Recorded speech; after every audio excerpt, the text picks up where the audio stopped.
ایک اسٹیبلشمنٹ، ایک ذہنیت کے ماتحت ہے، اور ان کے لیے ہمارے مجبوریاں، اور ہم اپنے مجبوروں کو بھی کرتے۔ روس اور امریکہ دونوں نے وہاں اپنا قوت آزما لیا، زمین پہ، ہمارے ذخائر پہ، ہمارے وسائل پہ۔ آج جو معدنیات کا جو معاہدات ہوئی ہے، یہ معاہدات کا تو امریکہ سے معاہدہ ہوا ہے۔ لشکری رسانی صاحب نے ایک بہت اچھی بات کی کہ ہم کس کے لیے مخاطب ہے اور کس کے ساتھ مخاطب ہے۔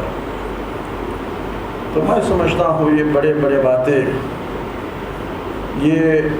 ایک پہاڑ کو دوسرے سے ملاتے، بلابے لگاتے ہیں، تو ان کے بجائے اگر ہم حقیقت کو ایک حقیقی طور پہ ہم بھی آج اس محفل میں اپنے آپ کو احتساب کے لیے پیش کر لیں اور اس بات کا جائزہ لیا جائے کہ کیا بلوچستان جب یہاں تک پہنچ چکا ہے،